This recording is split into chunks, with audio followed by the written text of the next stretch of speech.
Okay, everyone, I'm going to do an end of the day video because we've got some action in the market. So I want to point what kind of happened throughout the day. I think it warrants an end of the day summary video. I'm going to keep it relatively short. I'm not going to get into a whole bunch of individual trade ideas, but this is going to be general market analysis. All right.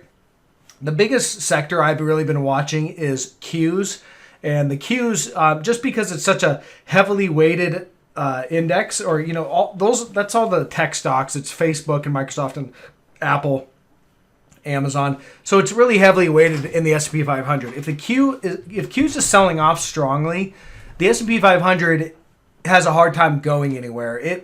Maybe there's rotation into financials and some other stocks, but it has a hard time actually moving higher. I also want to point out the financials in this video. So I did take a short on XLF today, and I took another short on triple Qs, added back that short that I just recently pulled off. Okay, so what I want to point out is this trend line right here, marked in blue. This is the trend we've been in since 2020, September of 2020. I've got all the tags of this. You guys, if you can't replicate this chart, make sure you're using log scaling. Okay, that's how you chart longer term trends. You can't use linear scaling for it. All right, and you can see I've got all the circles tagged, and basically what I want to point out is we just broke down the other day. We had a gap down below that trend line, and that was, I called for that I said I thought on Monday this week we were going to gap down below this trend line, and I was accurate. But the buyer stepped in, saw that as a dip, and stepped in and bought it. And basically we recovered the trend line for the rest of this week, except for today. Today we started to sell off, and the selling actually intensified throughout the day, closing below that trend line again. Now we are at kind of key support here at 377, but I think we've just broke the trend line again, a second break. So I'm taking that as our sell signal. Now, yes, on Monday I was saying that was the sell signal. They had a short little buy the dip, and now we're back down there. So yeah, I think we're good. I think as far as I can tell, it looks like it's to the downside we go. So I added back my short. Another reason why I like this price action today for taking a short is if I flip over to the XLF, you'll see here on the hourly chart, we had this bearish rising wedge in XLF. Now remember, this is where the strength has been at recently. Tech has been selling off, and there's been rotation into some of the value stocks and the financials, except today we're seeing a breakdown of that uptrend line. Pretty much weakness in, not a strong weakness, but starting to see some weakness in the financials and weakness in tech. So we broke right there. And again, this came with bearish divergence on the hourly. See it right there on the PPO. And let me bring that back. And then it's on the RSI as well. If I can grab that. It is, basically right here.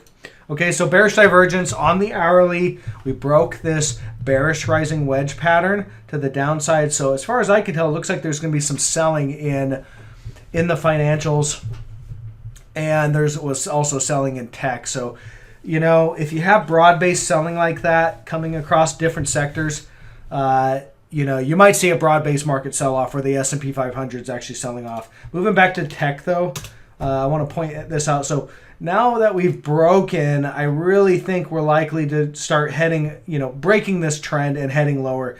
Expect the first move of this break of trend to be pretty impulsive. So now that we've broken this trend, I'm looking for probably a gap down tomorrow. It's hard to call that, and be 100% accurate to call what's going to happen tomorrow. But I would say, if enough participants realize that this has broken, I think we're going to gap down tomorrow. And looking at the Nasdaq futures, let's go to the NQ. You can see kind of where we're at.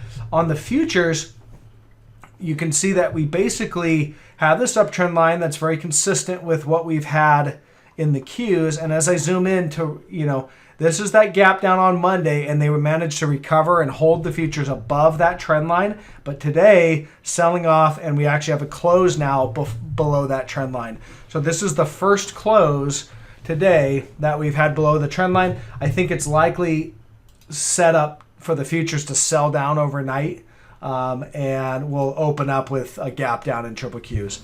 Okay, that's what I see there. And so that's what I'll be looking for. Just flipping back to the financials real quick.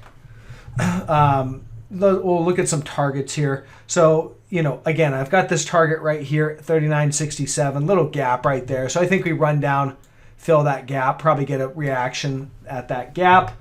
And then going to the daily chart to kind of pinpoint some longer term targets, we can mark some of those out. So this was a previous reaction area right there at about 38.90. You can see we had 1, 2, 3 reactions. It started to get chopped through and messy. Bigger, we've got a cleaner level down here at 35.37. So if we're going to have a broad-based sell-off, these financials are likely going to sell down to this level. But first things first, this is the first level we'll watch for a short trade. And that's a move right now of about 3.5–4% in the XLF. So I like that for right now. Okay, so in order for Qs to sell down in any meaningful way, we'll need to see these FANG stocks break as well. So right now, support on Google is right about 2671.40. You can see here we've got kind of a reaction here, held support, and then that's where it sold down to on Monday. So you need to see that level go for more impulsive selling. As of right now, it looks like this is going to likely sell back down to that level, but a break of that level would be your next sell signal. And just another checkbox for the bearish case on triple Qs. Apple, this one, we'll just look at these former lows, 167.80. As far as I can tell, we're heading, down there and likely much lower. But again, 167.80. We need to see that level go for the next sell signal. Microsoft. So Microsoft has some support right here at 305.95. Closing today just barely below that key support. So you can see there, this was support or resistance all through here. Then it was support, and we broke above. On Monday, we found support, bounced off of that right to the trend line that I have marked out here. This trend line's coming off your March 2020 low, so it's marked in blue here on Microsoft. So we rallied up, bounced off of that, and got cleanly rejected. I mean, look at that candle today. That's a clean rejection off of that resistance level. All right, one day we knocked out all this price action and closed, basically closing right on support. So we'll see what happens, but I think we're likely going to see some selling, maybe a gap down tomorrow. And Amazon's just kind of sideways. So Amazon, we don't have anything to really go off of. We're just in this big sideways pattern. On Amazon, if I roll out and look at the bigger time frame, I almost have to go to the weekly to show it. But this is your bull market in Amazon coming off your 2008, 2009 area. On the weekly, you can see we held support, 1, 2, okay, and you can see right where we're coming into. So, you get a break of this on the weekly, and this is going to be a drag on the entire markets.